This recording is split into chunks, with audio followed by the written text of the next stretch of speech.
Hello, good evening, everyone. Good evening to the Whitlock, Wallace, and Thurston families. Thought I'd try something a little different. In the past, I've been putting up pictures that I had found from lots of different places, some that I have accumulated myself, some I've found online, some and a lot that came from my grandmother and my mother's place. I've got something I want to show you tonight that came from my grandmother. It was something that she gave to me a long time ago and told me that uh, it was to be mine, and it was something that she wanted me to save and to pass down to any kids that I might have. I might or might not do that. I'll get into that in a minute.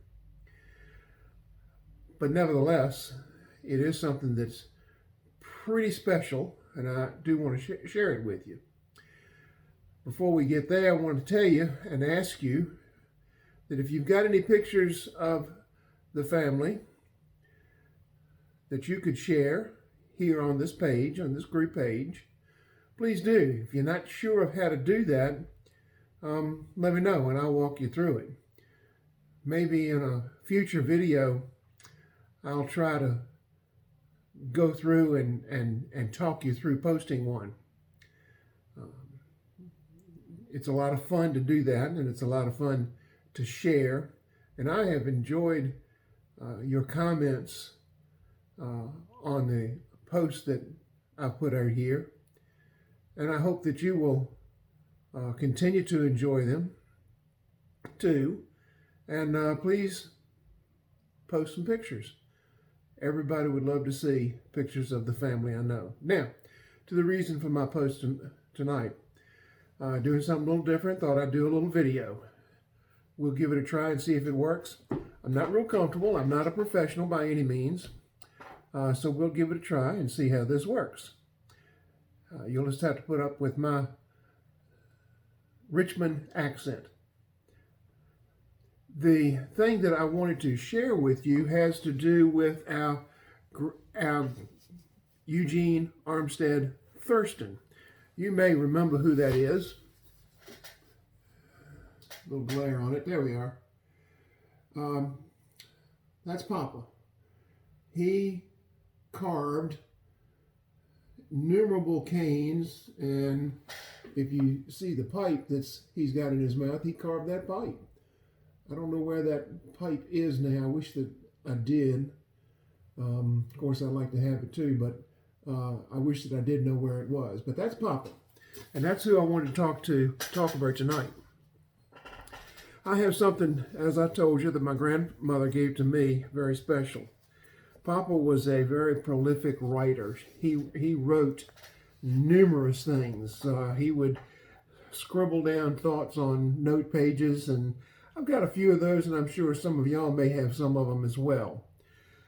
Many of his writings had to do with, of course, life during that time, around the late 1800s, early 1900s. And there were poems, there were stories. He was a very religious man. It spoke of his faith in God. And it's been real interesting to read those that I do have. And if y'all have some, please share. I'm going to be sharing some of them as time goes along.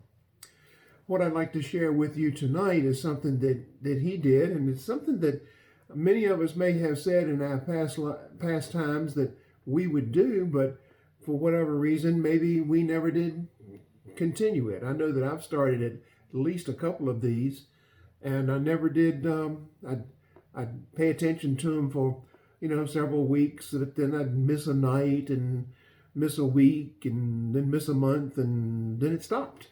And what I'm talking about, you may have guessed by now, is a diary. I have a diary that was written by Papa Thurston, Eugene Armstead Thurston. He started writing this diary in August of 1896. And you can see it's in his handwriting. And I know that looks reversed. That's unfortunately something that Facebook does, and there's nothing that I can do to fix that. But nevertheless, I wanted to share it with you. It is a diary, and I've thought that what I'd do maybe over a period of time is go through it and pick out a few things and tell you a little bit about what I'm seeing in the diary, because it is very interesting. So let me start about Eugene Armstead Thurston. He was born in 1873. He was married to Mama, Lena Lawson Burnett. Now, Lena Lawson Burnett has a story all of her own. You may or may not know what that story is. Lena was the daughter of Isaac Burnett. Isaac Burnett, during the time of the Civil War, owned Cold Harbor Tavern. And I'm not going to go into that tonight, but Google it.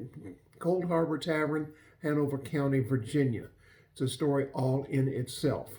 There's been a lot written about the tavern. I know exactly where it is.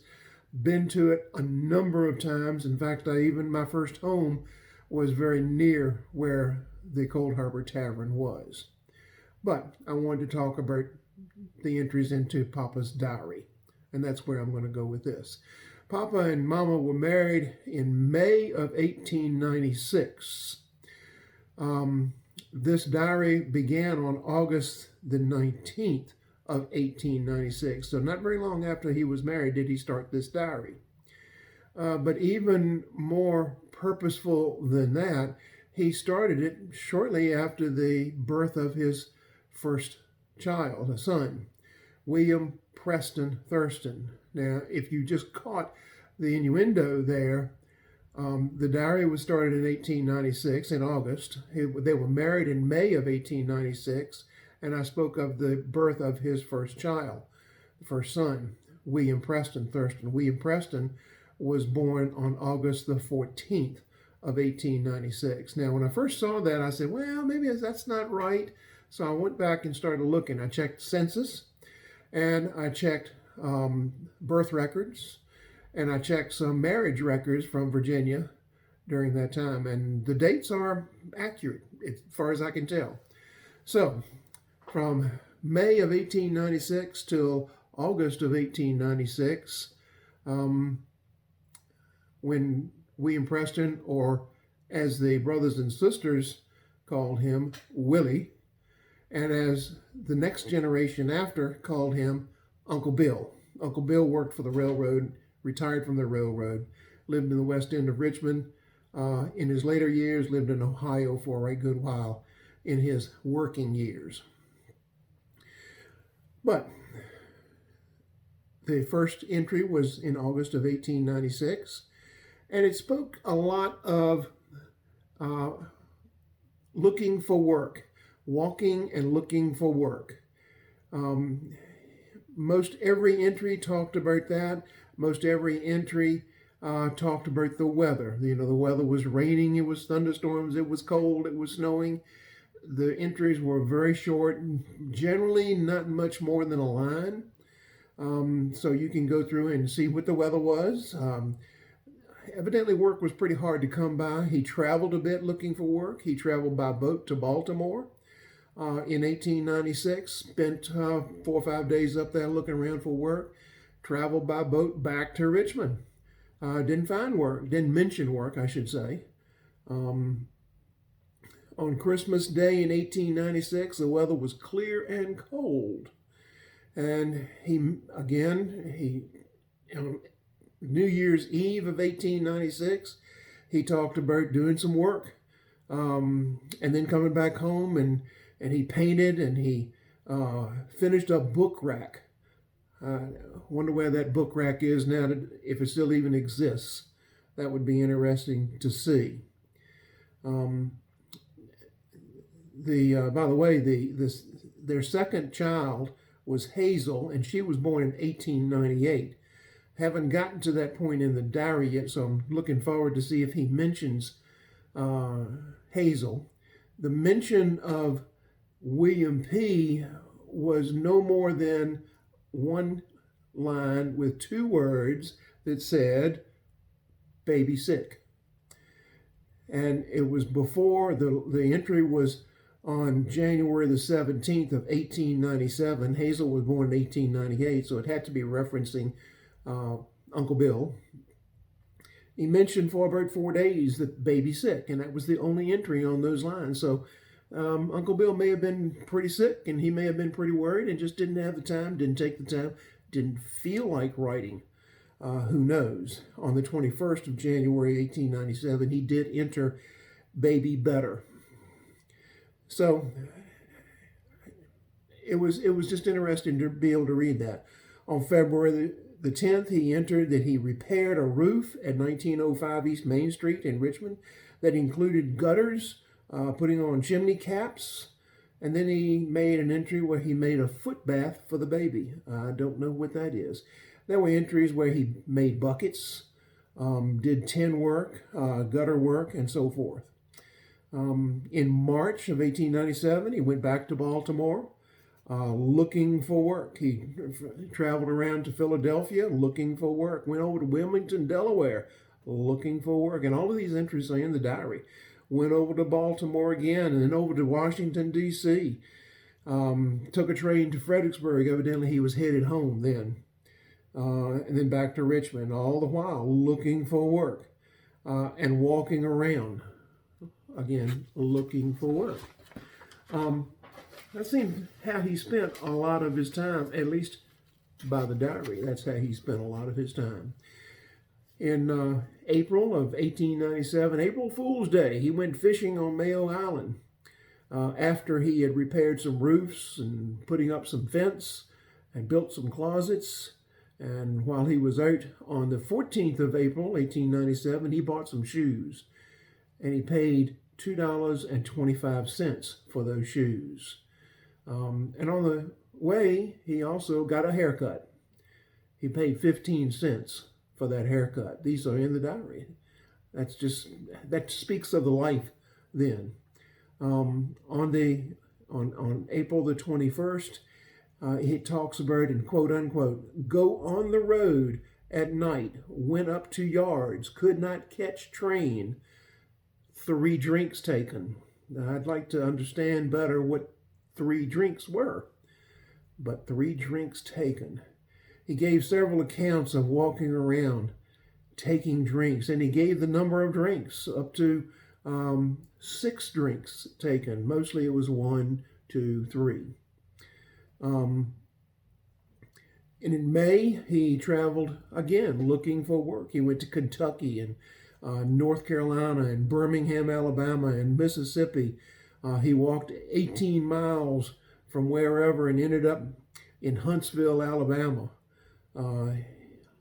There he found work and worked for a Mr. Davis. After that, he went over to Tennessee. He walked 22 miles to Chattanooga. He found work along the New River. And then he quit work and he returned home. Evidently, the work wasn't to his liking. He returned home, picked up jobs for the next several months, and entered about the weather and various pickup jobs. In 1898, began and talked about picking up some more jobs. Now the mentioning of jobs became more frequent, and apparently it was getting a little better for him. In January, he did mention that Willie broke his arm at church. Now, Willie was pretty young in 1898, a couple of years old, I guess. So I guess terrible twos got to him. Talked about a lot of entries about the weather and nothing to do, quote unquote, nothing to do. If you'll remember your American history, back in 1898, there was the Spanish-American War that began. The first mention in his diary of the Spanish-American War was on June 5th of 1898, when he noted, boys left for Jacksonville for war. On the 14th of June, he entered that he put his application in to apply into the Army. Then on the 16th of June, 1898, he joined Company M of the 2nd Virginia Volunteers. That was in the Virginia Light Infantry Blues, I think, and that's not in the diary, but that's from what memory tells me. My grandmother told me he was in the Virginia Light Infantry Blues. Now, I don't have documents for that, so that's family lore at this point. I'm still looking for that. One of you may know the truth. I don't. In June 16th, 1898, he left for Jacksonville himself, and he left at 12 p.m. on the train. On the 19th, he was in Jacksonville, and he noted that he bathed in St. John's River near Jacksonville. I think that's it for the while. There's many more entries about the war, about what he did, and I'll go into that a little bit the next time around. I hope that you've enjoyed hearing this, and you can let me know in the comments whether it's even worthwhile to do again. I'm not a professional, but I hope I got the job done for you. Y'all have a great weekend. Be safe, and see you later. Make your comments and let me know how you think. Bye.